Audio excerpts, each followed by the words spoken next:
देर से लाइव के लिए खड़ा हूँ, लेकिन निकल के आ रहा था उधर से। तो अब आप लोग को मैं दिख रहा हूँ? लोग लाइव हो रहे हैं, जल्दी जल्दी हो जाइए। क्लास अभी भी नहीं किसी का लाइव हो रहा है। नमस्कार अमृत बाबू, नमस्कार। गए आप लोग? चलिए, गुड मॉर्निंग।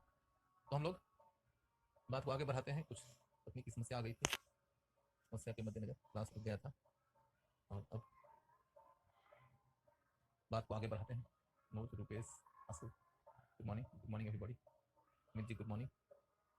तो हम लोग आगे बढ़ते हैं। 1909 से 1930 की ओर बढ़ते हुए जब हम अपनी यात्रा शुरू करते हैं, हम ये देखते हैं कि जनजाति मित्रों ने छोटे लेखन के बारे में नोट्स मांगे हैं, तो घर से रिप्लाई आया कि क्लास नोट्स बना लिए। गलत रिप्लाई आया है, उनको बोलिए कि नोट्स सर ने दिया है। मैं आज बात कर लेता हूँ, आज मैं भी बात कर लूँगा इस विषय पे, क्योंकि ये तो मूर्खतापूर्ण बातें हैं कि जब नोट्स दे दिया गया है तो फिर नोट्स क्या बच्चे को देने के बजाय अपने घर में सजाने के लिए रखा गया है। ये मैं बात करूँगा।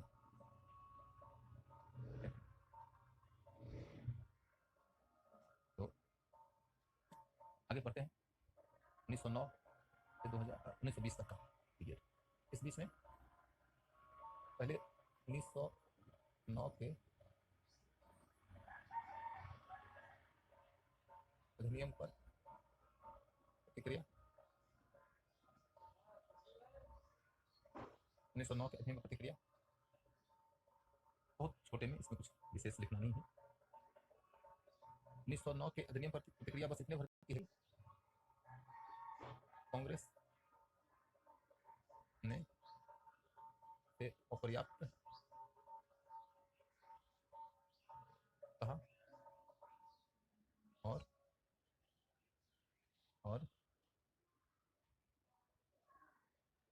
पृथक निर्वाचक मंडल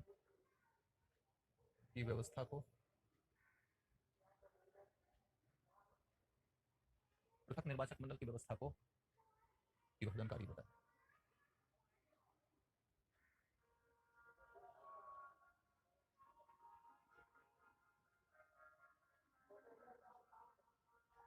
लेकिन विरोध का कोई मुखर स्वर नहीं, विरोध का कोई मुखर स्वर नहीं उठा। हाँ, साक्षी वर्मा से बात कल हुई थी लगभग 10।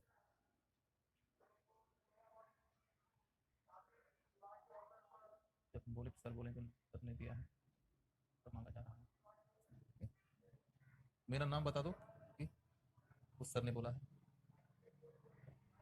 ठीक है, चलो।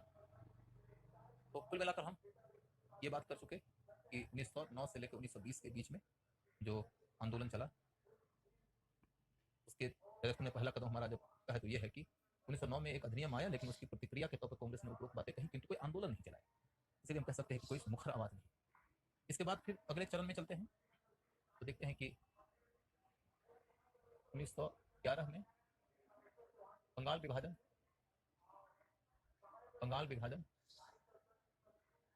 का फैसला रद्द कर दिया गया, फैसला वापस ले लिया। अब देखोगे कि 1912 में दिल्ली कैपिटल बना। उसी समय आपको लुटियन जोन्स का निर्माण होता हुआ दिखाई देगा। वही समय है कि जब आपको किंग्सवे कैंप और फिर आपको जनपद का विकास होता हुआ दिखाई देगा, राजपथ और जनपद। उसी दौर में आपको राष्ट्रपति भवन का निर्माण होता हुआ दिखाई देगा। ये सारे बिल्डिंग्स आपको उसी दौरान नजर आते हैं। तो आपको 1912 में दिल्ली में राजधानी का परिवर्तन होता हुआ दिखाई देगा। फिर आप देखोगे कि एक महत्वपूर्ण परिवर्तन यह हो रहा है कि अब मुस्लिम लीग ने भी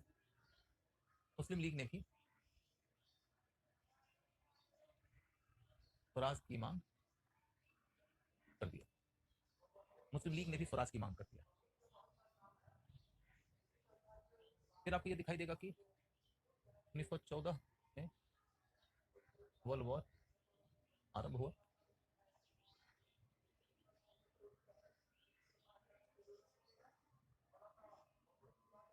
उन्नीस सौ चौदह में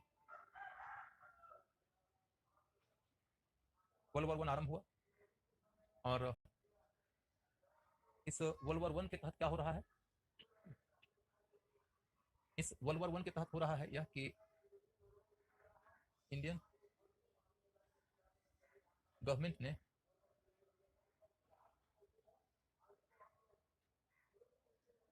नेशनलिस्ट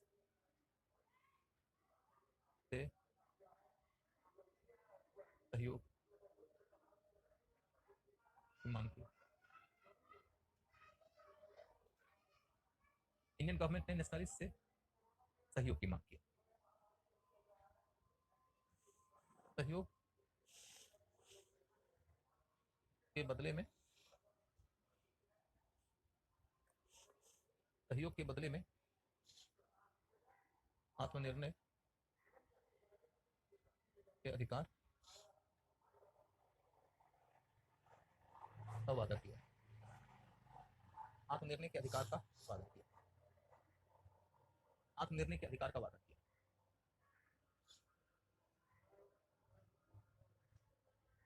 इसके जवाब में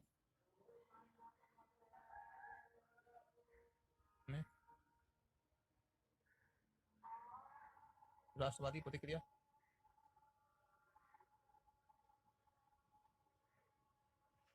क्या है?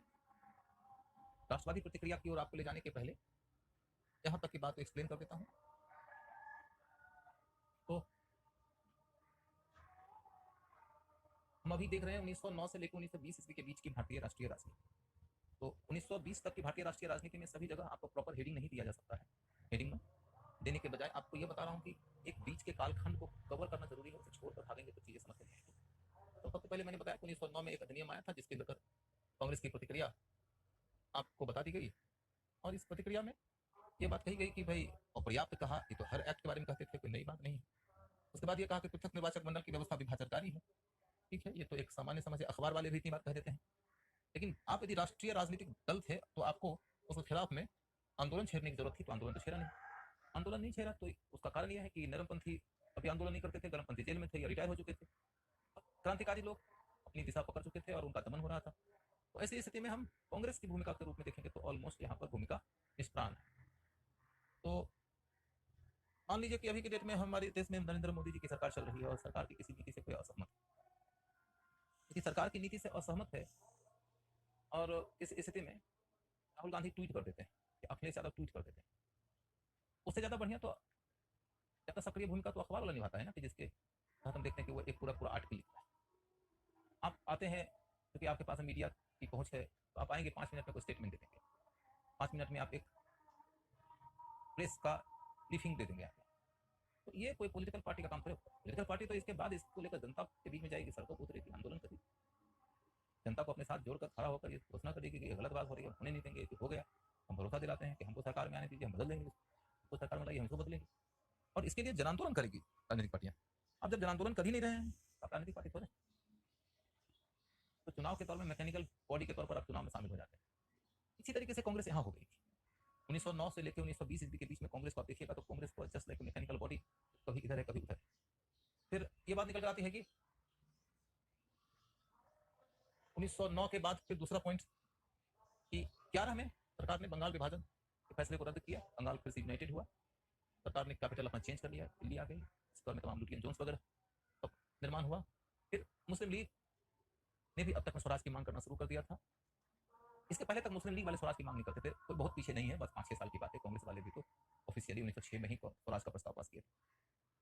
1914 में वर्ल्ड वॉर आरंभ हो गया। जब वर्ल्ड वॉर आरंभ हुआ तो सरकार को समस्या ये महसूस हो रही थी, दुनिया के सबसे बड़े युद्ध में हम अभी कूद पड़े हैं, हमारे लिए संकट की स्थिति है। इस संकट की स्थिति में यदि भारत में हमारे खिलाफ कोई राष्ट्रीय आंदोलन शुरू हो जाएगा तो हम भारतीयों का सहयोग लेकर अंतर्राष्ट्रीय स्तर पर चलने वाला युद्ध जीते, या कि भारतीयों के विरोध को रोकने के लिए अपनी सेना का एक हिस्सा भारत नहीं दे सकता।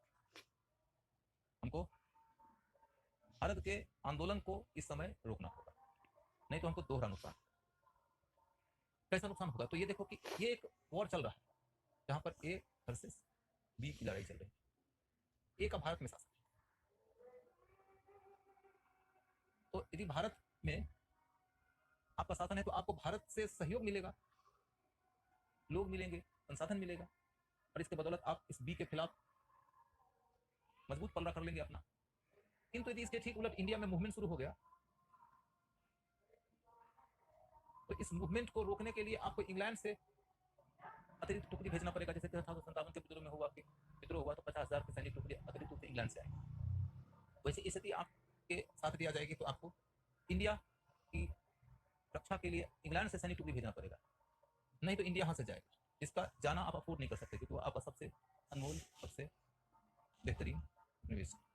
और यदि आप इधर से सैनिक टुकड़ी निकालोगे तो बी का पलड़ा भारी होगा, आप लड़ाई में कमजोर करोगे। तो ऐसे में ब्रिटिश गवर्नमेंट ने यह सोचा कि हम स्ट्रेटेजिक रूप से ठीक यही मानते हैं कि इंडिया के नेशनलिस्ट से सहयोग की मांग की जाए। अब नेशनलिस्ट लोगों से हम सहयोग की मांग करेंगे तो नेचुरली वो भी तो कुछ हमसे मांग करेंगे, हम उनको कुछ ऑफर करेंगे तो वो हमारी सहायता कर सकते हैं। तो उसी के तहत ये कहा गया कि आप हमारी सहायता करिए, यदि हम इस युद्ध में कामयाब हो गए तो हम आपको आत्मनिर्णय का अधिकार दें।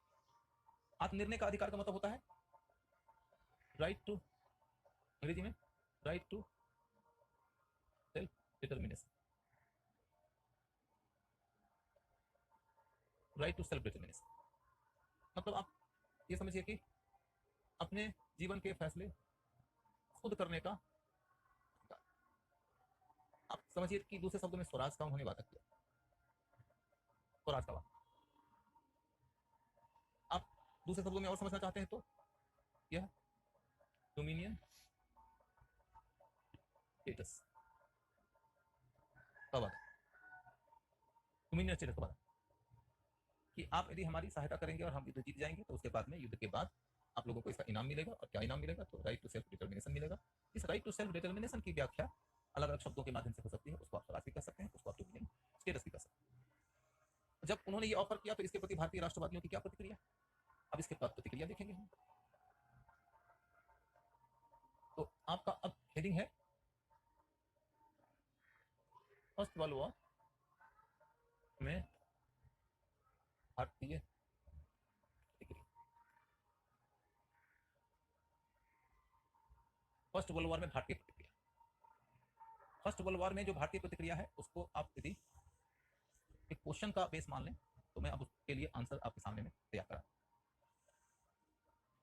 फर्स्ट वर्ल्ड वॉर में भारतीय प्रतिक्रिया, इसके आंसर के फॉर्मेट में चलिए तो आप क्या देखते हैं? आंसर के फॉर्मेट में चलकर देखेंगे तो आपका पहला पॉइंट ये निकल कर आएगा कि इस दौरान भारतीय उद्योग एवं वित्त सेक्टर को आगे बढ़ने का मौका दिया।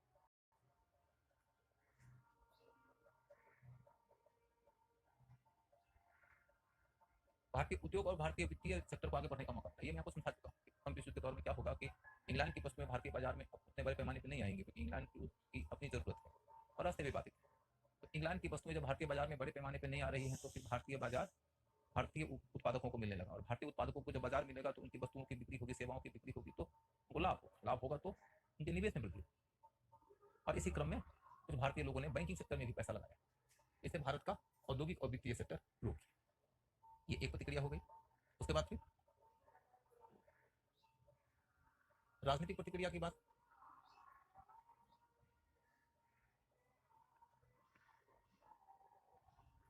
राजनीतिक प्रतिक्रिया क्या है? राजनीतिक प्रतिक्रिया के लिए आप बात करेंगे तो कह देंगे, एक लाइन में छोटा सा लिख देता हूँ, पीछे ऑलरेडी एक्सप्लेन ये मेरा सुना है, लिख दीजिए। सरकार का प्रस्ताव। आप पहले सरकार का प्रस्ताव बताएं। सरकार का प्रस्ताव पहले बता देंगे, फिर कहेंगे इसके प्रति क्रांतिकारियों ने कोई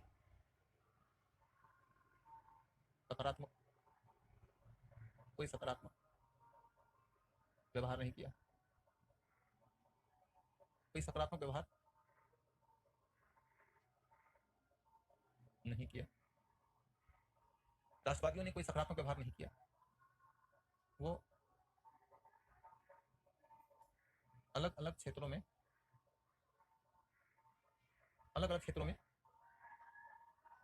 विरोध की योजना बना रहे थे।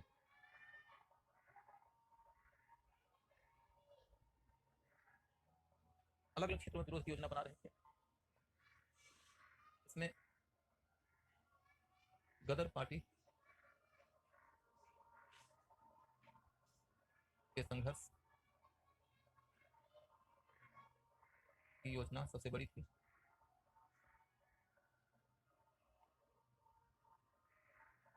गदर पार्टी की संघर्ष की योजना सबसे बड़ी थी। फिर देखोगे कि इसमें दूसरी महत्वपूर्ण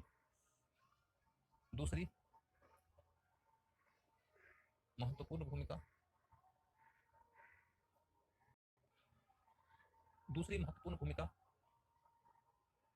इसमें दूसरी महत्वपूर्ण भूमिका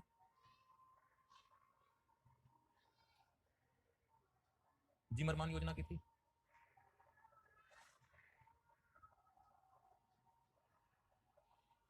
जिमरमान योजना और राजा महेंद्र प्रताप की थी। राजा महेंद्र प्रताप की थी। पहले इसको समझ लीजिए आप, इसके डिटेल में नहीं जाऊंगा क्योंकि मैंने कहा कि क्रांतिकारी आंदोलन आपको एक अलग से क्लास के दौरान समझाऊंगा। तत्काल आप ये समझ लीजिए कि क्रांतिकारियों ने सीधे सीधे कह दिया कि हमें सरकार के साथ में कोई सहयोग नहीं करना है, वो सरकार पर भरोसा है। सरकार जीत जाएगी लड़ाई और उसके बाद हमको स्वराज दे देगी, सरकार के इस बात पर हमारा कोई भरोसा नहीं। दूसरी बात यह है कि वो कह रहे हैं कि हमको डोमिनियन स्टेटस चाहिए ही नहीं, हमको तो आज़ादी चाहिए, और हम इसके लिए एक ही तरीका ठीक मानते हैं कि सरकार को युद्ध में पराजित कर दिया जाए, पराजित करके सरकार की सत्ता समाप्त कर दी जाए। ये और इसके तहत वो दुनिया के अलग अलग हिस्सों में प्रयास कर रहे थे क्योंकि भारत में दमन हो गया था। तो मैंने बताया था कि बर्लिन हो, पेरिस हो, लंदन हो, सैन फ्रांसिस्को हो, या वैंकूवर हो, या साउथ ईस्ट एशियन कंट्रीज, कई सारे इलाकों में ये अपना उपाय कर रहे हैं। अब इस तरह के प्रयास के अंतर्गत सबसे उल्लेखनीय प्रयास यदि खोजिएगा तो आपको मिलने का है गदर पार्टी को। ये 57 के विद्रोह के ही पैटर्न पर भारतीय सेना, जो अभी अंग्रेजों की सेना थी, के राष्ट्रीयकरण में यकीन करते थे।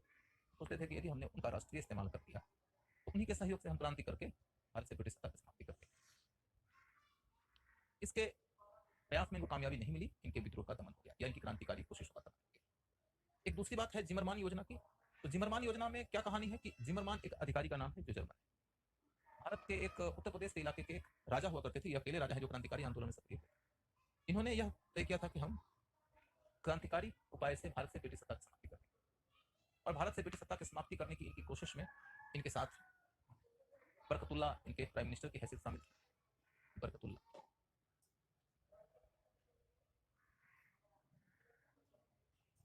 इन्होंने प्राइम मिनिस्टर की भूमिका में काम किया और ये किंग की भूमिका।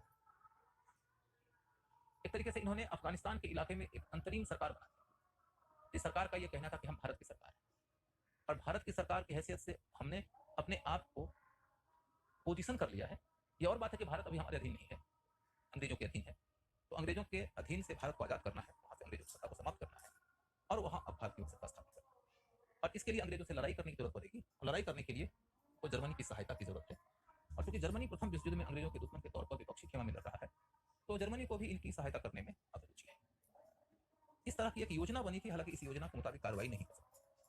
जर्मनी की सहायता की संभावना क्रांतिकारियों को हमेशा रहती थी, लेकिन जर्मनी की सहायता क्रांतिकारियों को प्रायः कभी मिली नहीं, क्योंकि इंडिया और जर्मनी के बीच में दूरी बहुत ज्यादा है, और जर्मनी का साम्राज्य इतना विस्तृत नहीं था कि वह इंडिया के आसपास के इलाके में पहले से मौजूद हो, जहाँ के अंग्रेजों से उनका मुकाबला हो रहा है कि आप सहायता के लिए अपनी वहां स्थानीय सैनिक टुकड़ी भेज दें।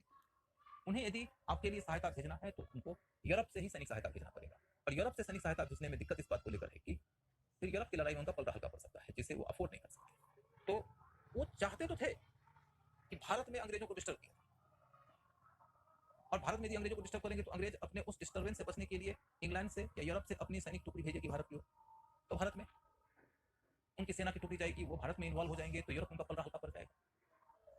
लेकिन इसके लिए भारतीय लोग अपने मन से क्रांति करने को तैयार नहीं है, क्योंकि उनके पास संसाधन नहीं है। वो कह रहे हैं कि भैया तुम ही सहायता करो। जर्मनी सहायता करना चाहता भी है, लेकिन उनके सामने दिक्कत यह है कि अंग्रेज हमारे सहयोग से होने वाली क्रांति की स्थिति में दमन करने के लिए अपनी सेना भेजेंगे, हम तो पहले ही भेज रहे हैं। तो अंग्रेजों की सैनिक टुकड़ी जाएगी तो उनका पलड़ा हल्का पड़ेगा, हम भेजेंगे तो हमारा भी हल्का पड़ेगा। इस वजह से अंग्रेज सहायता करने की बातें करते थे, सहायता करते थे। उनकी बातों के मोह पास में गदर वाले ये राजा महेंद्र प्रताप भी आए थे, उनकी बातों के मोह पास में सुभाष चंद्र बोस भी आए थे।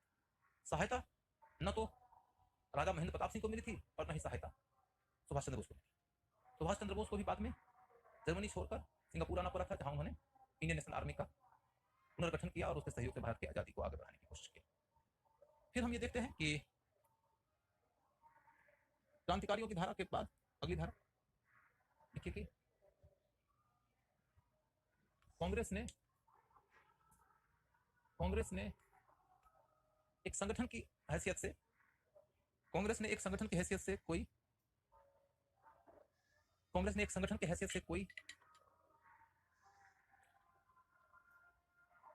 अहम कार्य नहीं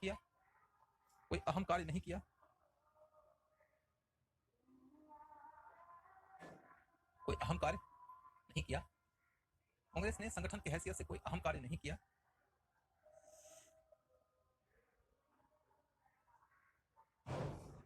मूलतः बात यह है कि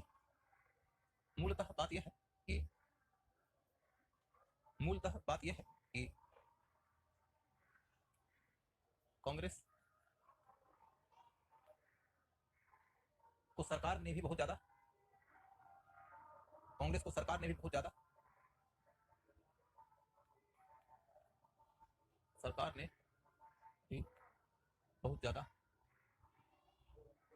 गंभीरता से नहीं लिया। कांग्रेस को सरकार ने भी बहुत ज्यादा गंभीरता से नहीं लिया।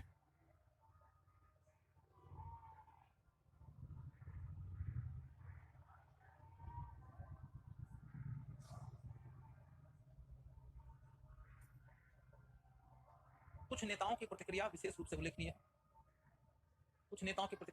उल्लेखनीय, जैसे कि गांधी और तिलक।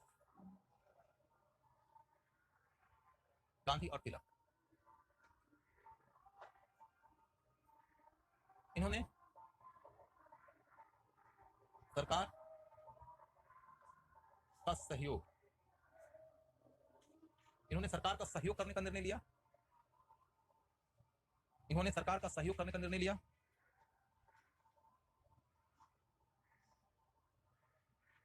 गांधी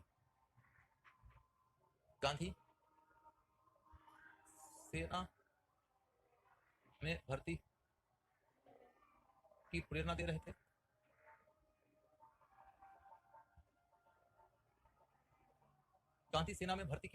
थे। गांधी सेना में भर्ती की प्रेरणा दे रहे थे। तिलक कह रहे थे कि अंग्रेजों की जीत में योगदान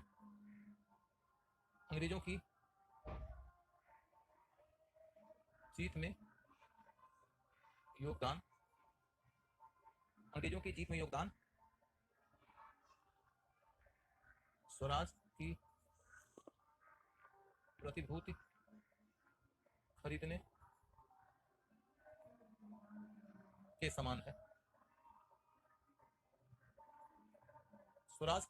खरीदने के समान है। अंग्रेजों की जीत में योगदान स्वराज की प्रतिभूति खरीदने के समान। सिक्योरिटी खरीदने के समान।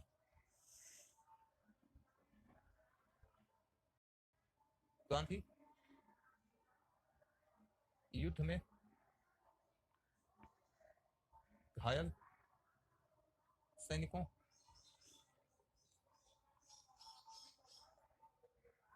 की सेवा के लिए जाने का प्रस्ताव भी किए थे।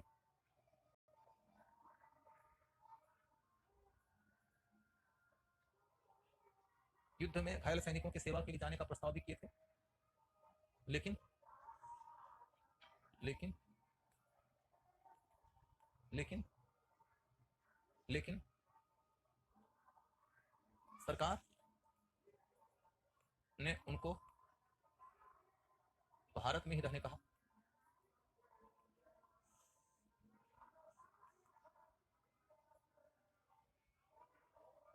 उन्हें कैसर ए हिंद की उपाधि भी मिली। कैसर ए हिंद की उपाधि भी मिली।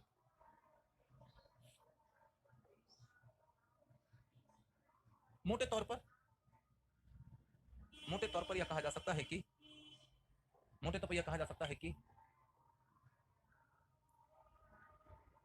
गैर क्रांतिकारी राष्ट्रवादी शक्तियां सरकार के प्रति सहायता की भूमिका में थी।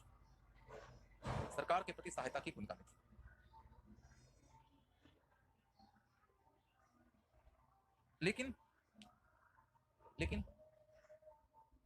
इसी क्रम में एक तीसरी धारा भी उल्लेखनीय है।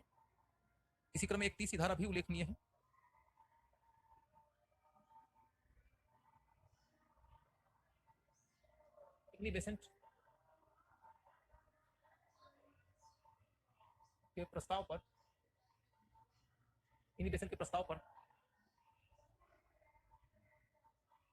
तिलक जी ने होम रूल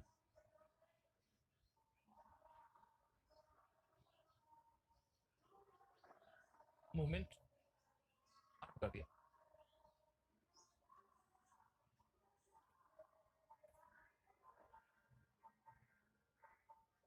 आरंभ कर दिया। तिलक जी के प्रस्ताव पर एनी बेसेंट के प्रस्ताव पर तिलक जी ने होम रूल मूवमेंट आरंभ कर दिया।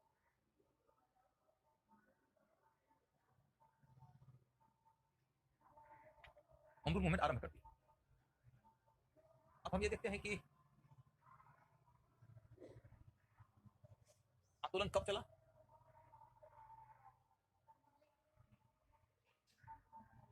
कहां चला,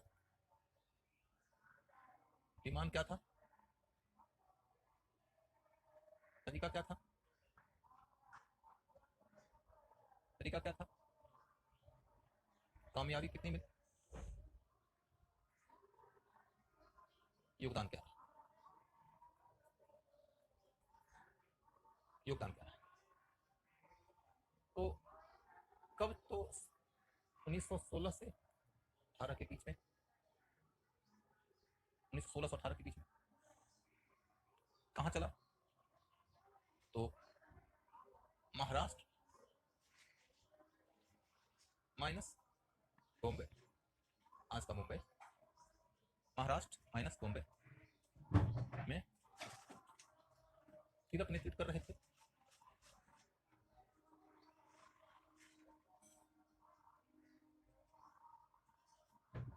महाराष्ट्र माइनस बॉम्बे में तिलक नेतृत्व कर रहे थे,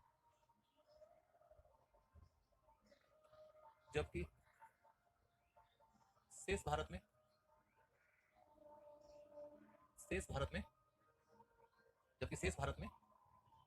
एनी बेसेंट ने नेतृत्व किया।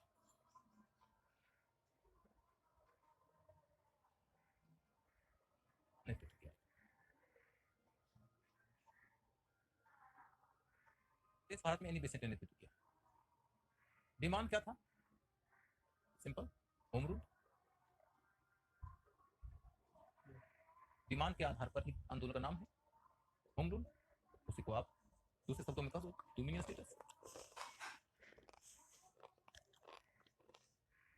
तीसरे शब्दों में उसी को कह दो स्वराज। तो एक ही बात। और संघर्ष करने का तरीका क्या है, वही जो स्वदेशी मूवमेंट में अपनाया गया था।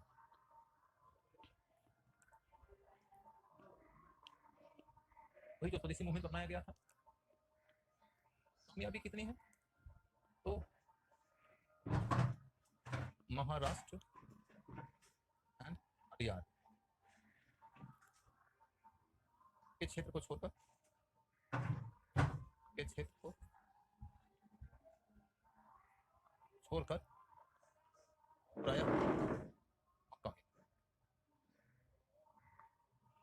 प्रायः कम कम है। महाराष्ट्र और अडियार के क्षेत्र को छोड़ दिया जाए तो प्रायः बहुत कम कामयाब,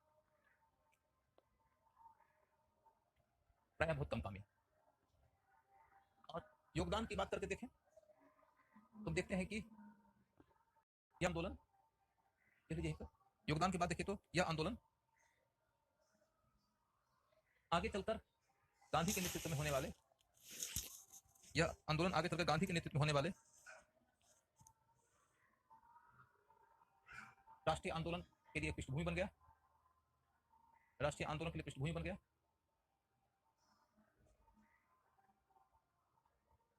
इंडियन होम रूल लीग भी, इंडियन होम रूल लीग भी स्वराज सभा का हिस्सा बन गया, जिसका नेतृत्व गांधी कर रहे हैं। सभा का हिस्सा बन गया जिसका नेतृत्व गांधी कर,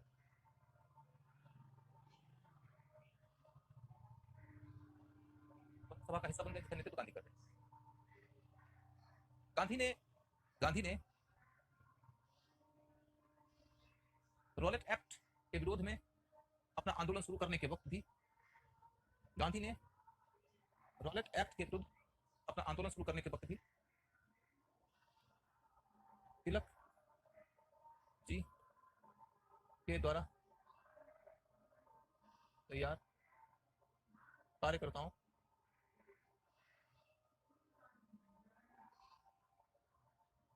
की सूची का उपयोग किया था।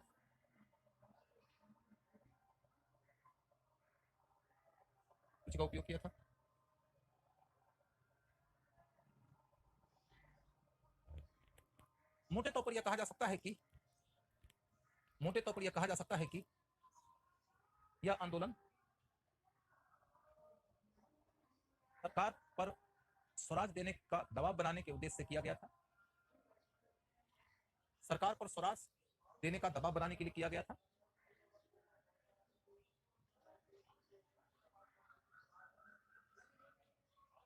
और इसे हम